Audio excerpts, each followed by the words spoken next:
Stugotz here for Upside.com. I've been talking a lot about Upside.com, telling you it will save your company big on business travel and that you'll get a big gift card every trip you buy. Sounds too good to be true, right? Well, in less than 2 minutes, they gave me a few awesome choices on United and American for flights to Chicago that work for me and a bunch of big-name hotels. The first option got me a $200 gift card and saved the company nearly $400. Then they showed me options for a flight an hour earlier or a stay at the same kind of hotel down the block. I'd get even more in gift cards, and the trip cost the company even less. Taking a business trip? You'd be crazy not to use Upside. Upside's the real deal. Got me a gift card for $200. Trust me, go to Upside.com today. Plus, when you use promo code Dan, you are guaranteed to get at least a $100 Amazon gift card your first trip. That's code Dan to get a $100 gift card free. Save big on travel and get a big gift card every trip. See what your next trip is worth today. Upside.com. That's Upside.com. Minimum purchase required. See site for complete details. Don Le Batard. This show's too hot for sports. It's too hot for America. Edgy and groundbreaking. Dangerous. With Kevin Arnovitz. The show's unpredictable. You don't know what's going to happen. You don't know who's going to show up and be offended. Stugotz. Deion Sanders, are you a sex addict? Okay, not my best work. Admittedly, not my best work. Yeah. Who'd you accuse of a drinking problem? That was Warren Moon. Yeah, that was Warren Moon. Yeah, you do this occasionally. Who was eating children? Who was doing that? Who was eating children? Patrick Willis. Patrick Willis. I accused Patrick Willis, who was very serious about denying that he ever ate children. This is the Don Le Batard Show with the Stugotz on ESPN Radio. Michael Strahan will join the show on Friday. Mike Tyson going to join the show tomorrow. Jonathan Goldsmith, the original Most Interesting Man, he has to do 11:15 now, so he will join us in about 12 minutes. What happened, Guillermo? I feel like Kenny G dropped the ball. Like he should have named it Kenny Gin. Yeah, I'm with you on that. He needs help. Branding's everything, man. I'm telling you. And Kenny Gin would have been better. You're right. Let's get him on this week and discuss it with him. But seriously, he'll come on with us. He loves us. Mike, how do you want to do this? Because I'm going to ask Jonathan Goldsmith if he could voice some of these because people on Twitter are loving these. All right, we did these. Mike, how long ago did we do these? 5 or 6 years ago. So we weren't national yet. So a lot of people are hearing these for the first time. In fact, our TV staff, our production crew, they're hearing them for the first time, and they can't get enough. So how do you want to do this? Should we come up with things for him to voice, or do you want the audience to come up with things for him to voice, if he's willing to do it? Well, in the next 15 minutes, we need to. Man, this is a really difficult ask. And then the interview isn't going to be good because you're just going to, hey, do some production stuff for us. Like, that's what the interview is going to be? You just asking for production requests? No, I think what I'd like to do, Mike, I did research for this guest, okay? I actually have questions. Like, Fat Chris does a great job giving us a list of facts, questions, stuff for the interview. I wrote out my own questions, so I am ready to do this. But I figure I'd play one of the ones that we've done for him, see if he likes it, and then ask him if he'd be willing to voice a couple of others, maybe later today or at some point down the road. I've soured on this idea. Why? Because it's a mess and not good radio. I can't ask him? Can I just ask him, please, Mike? And do whatever you want. All right, thanks, man. I appreciate it. So a lot of stuff that I'm dealing with up here. I know you're up in Bristol. Got to get Jared Allen to voice him because he is much more interesting. Yeah. Have you seen Doug Kazarian yet? I don't know what he looks like. All right. I mean, does anyone walk by that can come on the show as a guest? Anyone? Not that, I'd take anyone. I would take anyone up there. You want me to play who's the most famous person in the Bristol hallway? Yeah. And just bring them in? Hey, yes. do you want to join us? Yes. All right, let me see what I can do. All right, you going to go out there? Okay. So the 30 for 30 last night, Lakers-Celtics. So wait, I just want to be clear. Like, when I bring them to this chair, I just turn on the mic. Do you want to guess who they are? Like, I don't want to introduce them. They'll just start talking. Actually, I would like that as a thread throughout the show. So you bring them in, Dominique and I pepper them with maybe 5 questions. Is that fair? Like, it'll just interrupt you. Like, Roy, is there a sound there? Any sound at all that we can play whenever I alert you that Dominique and Stugotz just have to stop everything and talk to a mystery guest? And I think the way to do it, by the way, Roy's going to find a sound. I think the way to do it is we'll do it as a competition. Okay. So I'll ask a question, guess who it is. You ask a question, you guess who it is. We see who can get it quicker. Get what I'm saying? I mean, just any sound at all, any fresh sound that we've never really gone to in a situation like this. Good. I like the idea now that this show is probably playing in many of the places at ESPN in Bristol right now. Mm-hmm. And now there's a bunch of people that are just going to be milling about trying to trying to get the eye of Mike Ryan so that they can get on the famous Batard show. We're milling away. You never know. So the 30 for 30 last night, which I loved. So when you hear that sound, that means Mike has a mystery guest up in Bristol. We will ask a series of questions until one of us guesses who he or she is. It seems like a good idea, but it could be awful. You remember when you had that issue where you confused two of the ladies at ESPN? Tony Collins and Cassidy Hubbard, yes. I can't wait till one of them comes on and you mess it up. Oh, that's going to be great. It's going to be so Please bad. find Cassidy. Now I want to play that sound. All I want to do is play sound from previous shows. The 30 for 30, though, because you and I both enjoyed it. We watched it. I watched most of it. I fell asleep with about 15 minutes to go. Some of the interesting things for me, the fact that the Celtics, Red Auerbach, so ahead of his time, appeared to be a great guy. Obviously, great coach, great GM, legendary. The trash talking that he started in the NBA, as you have pointed out a couple of times, lighting victory cigars while games were still going on, to rub it in the opponent's face, which can you imagine if Steve Kerr did that with like 2 minutes to go, Game 5 of the NBA Finals? I already really like Steve Kerr, right. But I think I would fall in love with him. Yes, totally. Those Celtics teams of the 60s that had Bill Russell on them, and for the most part, black players. They won championship after championship after championship, and they can draw attendance. And then in the 70s, the Celtics were led by Dave Cowens and John Havlicek, and their attendance rose. Those teams weren't as good. They were good teams, but not as good, and attendance rose by over 50% in Boston for that NBA team, simply because they were led by white guys instead of black guys. I mean, race was a big thread in this story, and it goes back to a comment that I made one of the last times I was on the show, is people complain about me, people like me and Dan and Amin and Bomani putting race in sports, but it's always been there. We just suddenly have just refused to take it out. So I appreciated that the story talked about that, even talked about how many of Magic Johnson's teammates consider him an Uncle Tom, which is something that I hadn't heard before. That was fascinating. So when we got to the 80s portion of it, I was fascinated because I remember reading about that. I knew that, but I was refreshed last night because it was interesting that Magic, who got Paul Westhead fired essentially, was very close with Dr. Buss. The players on that team, Kareem included, did not like that he was so close and spent so much time with the owner. They didn't necessarily trust Magic Johnson. Right. And they didn't like that Magic had the ability to get Paul Westhead fired. It turned out to be the right move, but that part was fascinating. It got me thinking, though. The Riley stuff really got me thinking because Riley was a television announcer, and their coach at the time got into a bicycle accident. They asked Riley to coach the team. He didn't want to do it, but he did it. He wanted to go back to the TV booth. Let me butt in for a second because you keep mischaracterizing the succession of events. So. Right. The coach got in a bicycle accident. I think that was McKinney. Yep. Then McKinney was replaced by Westhead, or Westhead replaced McKinney and kind of slowed down the offense, went away from the Showtime. Yes. Magic was not a fan of that. He ended up getting McKinney fired, and then that's when Pat Riley stepped in. Pat Riley was already on the staff. He had stepped into the staff from the booth with very little coaching experience, but then once he was fired, he became the head coach. Right. Westhead went away from Showtime, which upset Magic, and Magic said, I want to be traded. I can't play for this guy anymore. And then Westhead got fired, and Magic ultimately got what he wanted, which turned out to be the right thing. Another thing from that documentary that kind of speaks to the point you're making about coaches is Bill Russell was a player coach. Yes. Yeah. Which is and won championships that way, which seems to suggest that coaching is not that important. Well, that's what I was thinking. Riley, who had little to no coaching experience, was handed a Cadillac, was handed Magic Johnson and Kareem Abdul-Jabbar, and turned into a legendary coach. And you just had it with Mike Brown.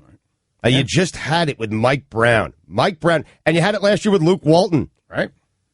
Coaching does not matter in that sport. I'm sorry. I'm going to say it. Coaching does not. It matters in other sports. In the NBA, it does not matter. Phil Jackson is not a great coach. Phil Jackson was just the lucky recipient of Michael Jordan and Scottie Pippen. That's it. Phil was in the piece last night, too. Yep. Hey, buddy, The wait is over. We've got Joe Harper in here. He's a polygraph specialist. He's very intimidating. He's a nice man, but physically he's very intimidating, and he has a bullet in his neck. The man, the myth, the legend, Joe Harper makes his return June 21st for the second installment of Stugotz. Are your apologies to Dan sincere after you make fun of his fat face? Yes. That'll be a no. Oh, man. He said Stugotz is the worst liar since O.J. Simpson. If the Heat and the Knicks played in the Eastern Conference Finals, would you root for the Heat? Or nerd. Yes. Liar. Let's go Knicks. Stugotz, Joe Harper, collision course. Were you really the big man on campus in college, as you have claimed? Yes. Oh, I think that's the truth. No, it's not. June 21st. You won't want to miss this, buddy. Dan Batard. America's fastest growing sports show. Stugotz. Because when you start from zero and you have one viewer, you're growing fast. This is the Dan Batard Show with the Stugotz on ESPN Radio. Jonathan Goldsmith, the original, most interesting man in the world. Good morning, Stu. How are you? Oh, wow, this is delightful. What are you laughing at? Before Jonathan, hold on one second. Guillermo, what are you laughing at? We just had him in queue before we pulled him up. Yes. He sounds very happy to be here. Okay, this is very exciting. Jonathan, I am telling you, if they offered me Steph Curry at the same time today, I would have bumped Steph Curry for you. That's how I like your taste. Thank you. You got it, man. I like your taste. I like your style, man. Thank you. So this is interesting because Dominic Foxworth, who is co-hosting the show with us today, you're the most interesting man in the world. But we were wondering, now that's a character, and it's an iconic commercial character. In fact, I would say by far the most iconic commercial character in the history of television. Wow. But Dominic Foxworth was wondering if the real Jonathan Goldsmith is actually interesting. Well, I hope so. That's why I wrote this book, which you'll find out if you read it. I've had an extremely interesting, lovely life. What's the most interesting thing about you? The real you? The real me, I guess. Well, number one, I'm quite different than the character that I played for those 9 years. I guess the thing that most people would find that is interesting about me is the fact that I am really quite a quiet person in many ways, and not like the character that is often found in the smoky bars. Yes, being quiet. Yeah. Super. Yeah. So what would you point to, your long acting career, what would you point to as the like your crowning achievement? You would say, hey, I was a great actor. Watch me in. Well, I guess the best film that I've ever done, I starred opposite Burt Lancaster in Go Tell the Spartans about Vietnam.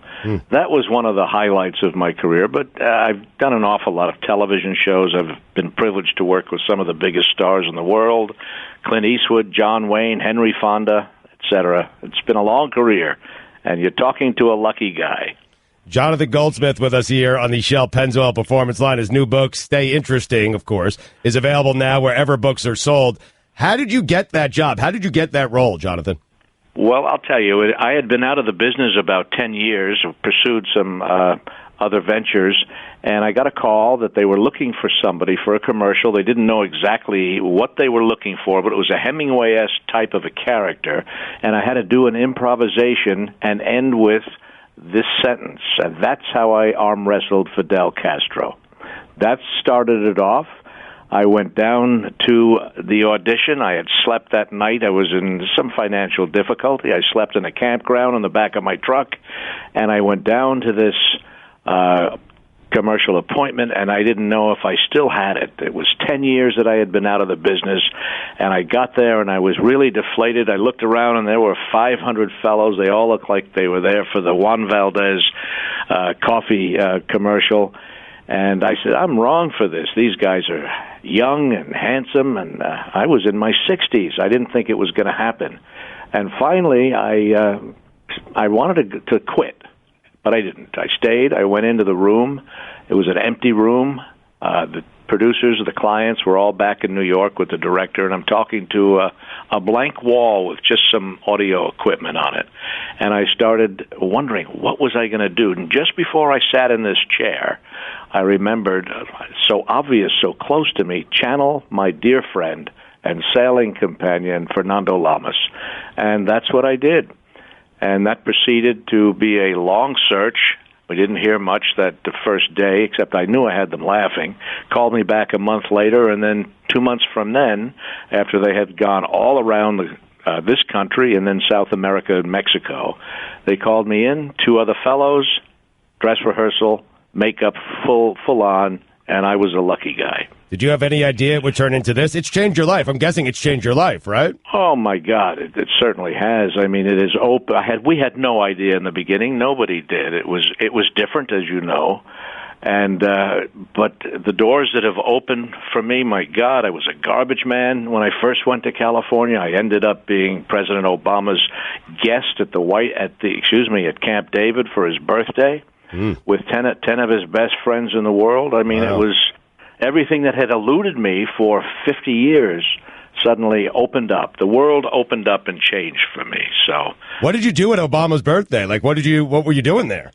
Well, I had met him when he started his second run for president up in Burlington. It was part of a host committee of I guess about 200 people, and waited for an opportunity to have my picture shot with the president, who I admired a great deal. And he came out, and he said, "Oh, my God, the most interesting man in the world." And he was interested. He stopped, and he talked to me. He took pictures with me. He told me he loved an article that he had read a year before in the New Yorker magazine, and we just hit it off. That instant connection. 6 months later, I get a call from one of his deputies. Would I like to be part of a very special surprise for the president at Camp David?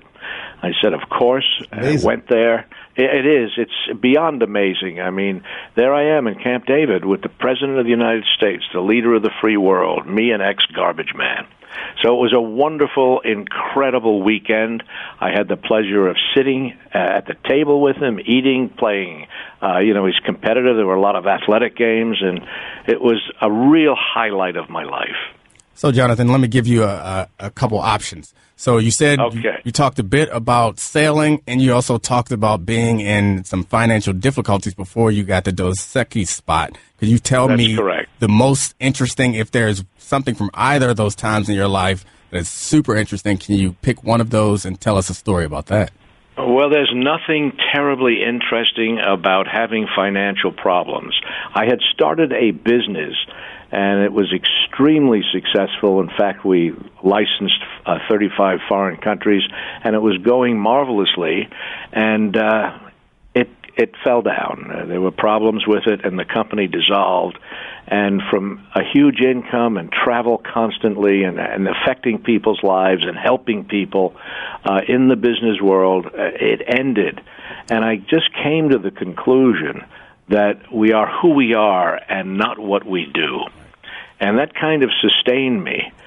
I'm sorry to hear that story. I'm glad things turned around. But when you were sailing, you were sailing, you had that life-threatening storm, right? Well, I had 2 of them, but yes, indeed. That was hair-raising, to say the least. That was a very close call. His new book, Stay Interesting, is available now wherever books are sold. Jonathan, I want to spend another segment with you. Can I do that? Because I have a million questions for you. My pleasure. My pleasure. I am going to promote this book like crazy, and we might want to talk to you tomorrow as well. We'll see. I'd love to. Thank you if I can. But I'm bringing you back for another segment because I have questions about you saving a drowning girl in Malibu, about saving a stranded climber on Mount Whitney. Okay. I have a zillion questions for you. We'll do it next. Jonathan Goldsmith on ESPN Radio. Dan Batard. People have told me before, when I was younger, that I looked like George Clooney. I'm serious. When I was younger. Stugotz. You have a booger in your right nostril.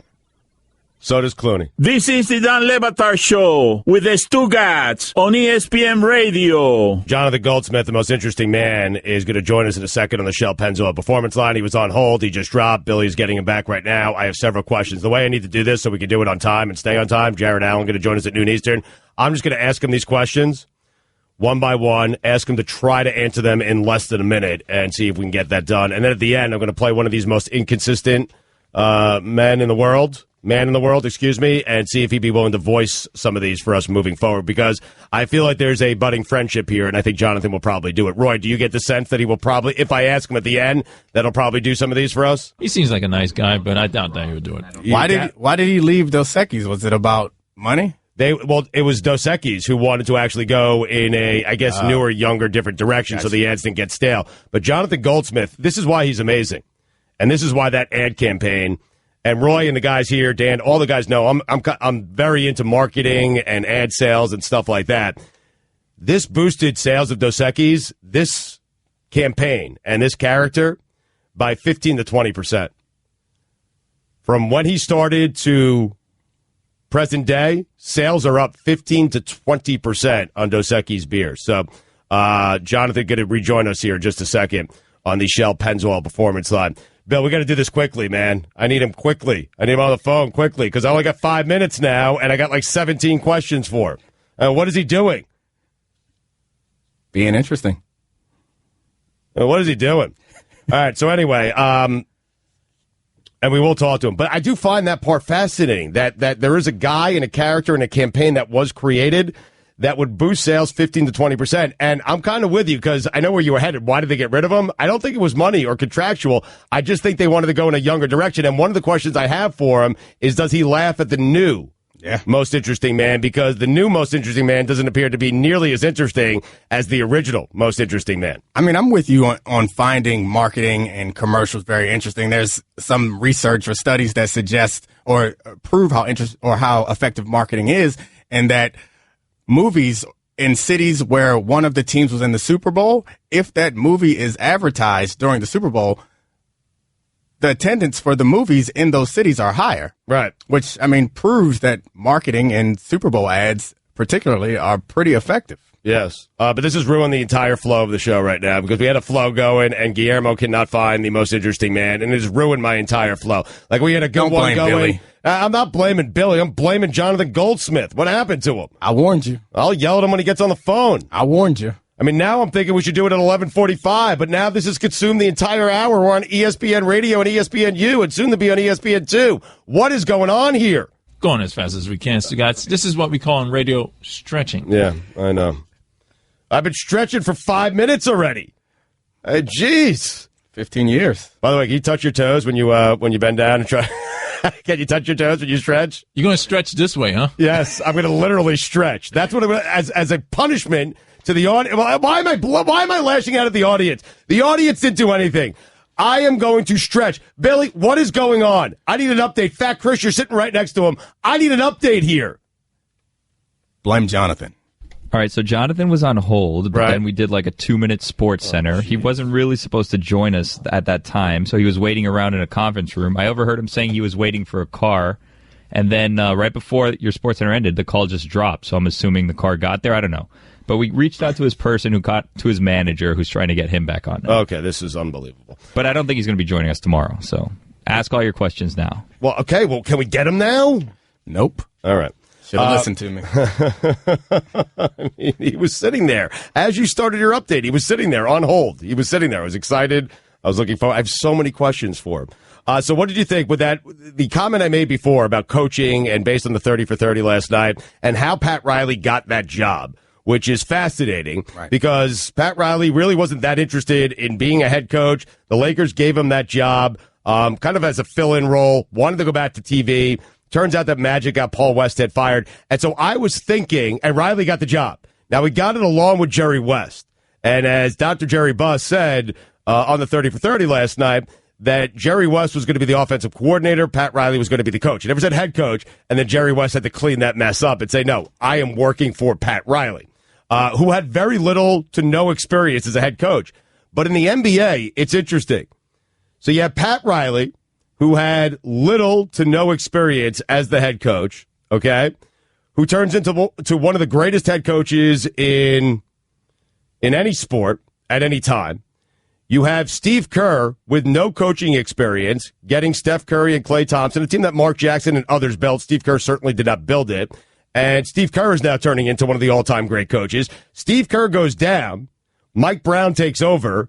Team doesn't miss a beat. In fact, Mike Brown was undefeated as head coach of the Golden State Warriors. Okay. We got a guest. This is such a sloppy segment. I was right in the middle of a rant there. It's not Jonathan, by the way. He will not be joining us. He's not coming back on the show? No, he was on another call already. No, you get him back on the show today. I would have asked him the questions then. That sounder means Mike Ryan's up in Bristol, and he is pulling people out of the hallways, and he is sitting them down in a chair. We have no idea who they are, and so now we need to guess who they are. This is a complete sloppy mess disaster, and I love it, okay? Because a lot of hosts would drown in this, and I am not. I am right in my element. I have never been more confident, to be honest with you. Yeah, sure you are. Oh, my God, this is the disaster. All right, so, Mike, you have someone in the control room with you right now? They're sitting in a chair? He's there, yes. Okay. So, I will ask the first question. Dominique, the way I want to do this, I get a question, you get a question. After their response, we both get to guess who this person is, okay? All right, so mystery guest, are you there?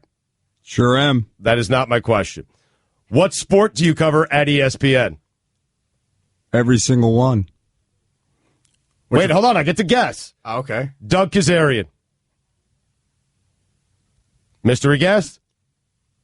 No way. Okay. Dominique, go ahead. Were you at any point an athlete? In my own mind, yeah. In your own mind. Do you have your own daily television So I don't show? get to guess? Racist. All right, go ahead, guess. I'm sorry, you're right. Go ahead, guess. I don't know. SVP. Doesn't sound like him, but I couldn't think of anybody It's else. not SVP. Nope. Okay, so do you have a daily television show on ESPN or any of the networks? I'm on every day. You're on every single day. Radio or TV? It's a follow-up. I'm sorry, I'm breaking the rules here. Radio or TV? Both.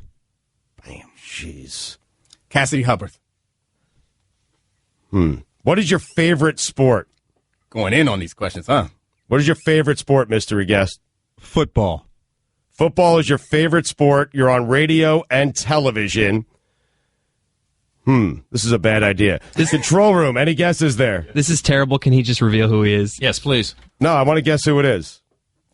I will remain undeterred here. I got a question. Go ahead.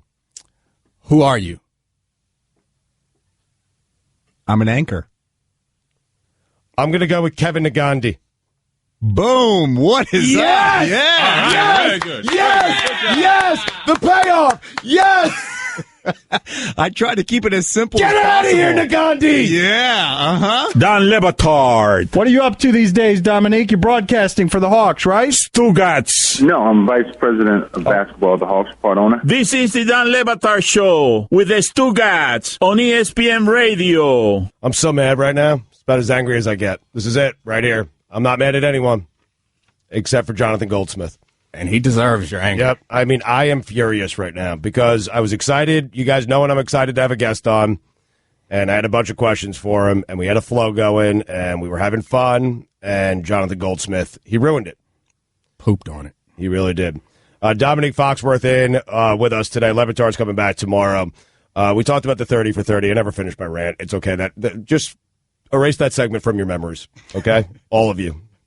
The shipping container, the audience, me, Dominique, Kevin Nagandi, Mike Ryan, everyone involved, okay? Except Jonathan Goldsmith. You remember it forever because you ruined a good radio show, okay? Sear that in the back of your memory. Jeez. That's the most interesting thing that ever happened to you. I mean, he's never coming on the show again. He is never welcome on this show again unless he calls back before 1 o'clock and then put him right on.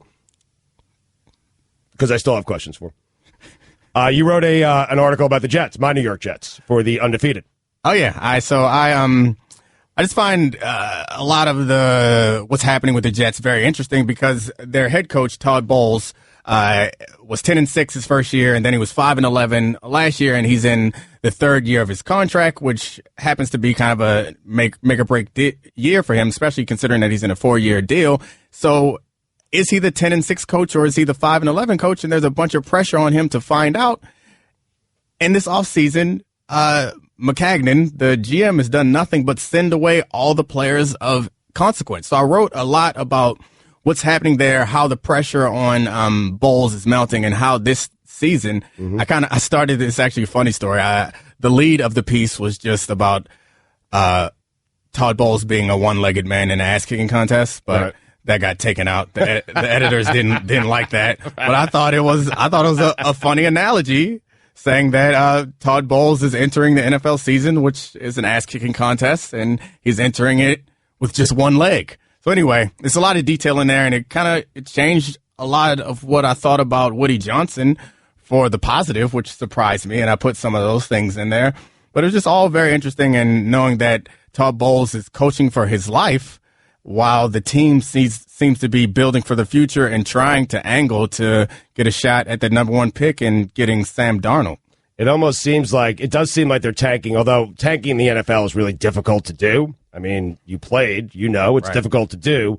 But it does appear, whether David Harris, Eric Decker, all the guys they've let go, it does appear like they're tanking, which is problematic for Todd Bowles because I'm not certain if it's a make it or break it year for him. I mean, it is. Do you think, well, hold on. Yeah, but okay. if management is purposely tanking, okay, do you think Bowles is in on it? And if he's in on it, then maybe they're saying, hey, Todd, we're not going to give you a great chance to succeed this year. You're still going to be our guy. We're doing this because we want to get a high draft. We want to get one of these quarterbacks next year. You think, which is insane, by the way, considering how many quarterbacks they have drafted over the last 3 or 4 years. But they've never had the number 1 pick. They were 8-8 the season when they could have tanked and potentially gotten Andrew Luck, who was the last kind of really big name, can't miss prospect. And I think that those experiences and Woody Johnson owning the team since 2000, I think he's starting to realize that the coaching position isn't the problem. He's actually done a good job of hiring coaches. He's hired some pretty good coaches. And to his credit also, even though like you would make certain assumptions about Woody Johnson being that he's affiliated with Donald Trump and he's a prominent Republican, he gave Herman Edwards his first coaching job. So and Todd Bowles, so he's given 2 black coaches their first opportunity. So that bodes well for him, and he's done a good job hiring coaches. But what they haven't been able to have, and I think the reason why they've been inconsistent, is that they haven't had a quarterback, which is why they're going this route now. I don't think that Todd Bowles is in on it. I think that's a lower probability, but think about it. In New York, he goes 5-11. Then he follows it by assuming this year they'll be 5-11 or worse. You think that the New York media and fans are going to let Woody Johnson continue with Todd Bowles? Probably not. Yeah. But I don't know if Woody Johnson's affected by that. And I will tell you, in terms of quarterbacks, there is a free agent quarterback who happens to be black that I would like the Jets to sign, and for whatever reason, Woody Johnson won't sign him. And maybe the part of the reason is they might make him too good. If they're trying to get Sam Darnold, they don't need somebody who might mess around and throw for 300 and run for 100 and get you a fluky win. See, that's interesting because I thought it was his affiliation with Trump that was keeping him from hiring. But that's actually an interesting theory that I had not heard, that it might make them too good. Who knows? I'm just throwing things at a wall. Jared Allen coming up next. Daddy, where do babies come from? Honey? Mommy went to the store. Oh, well, you see, there's a mommy and a daddy, right? Right. And see, when they call Geico, they could save a bunch of money on car insurance. Oh, really? And that makes them happy? Yes, that makes them very happy. That's good. Yeah. Well, I'm glad we could have this talk, Sunshine. Geico, because saving 15% or more on car insurance is always a great answer.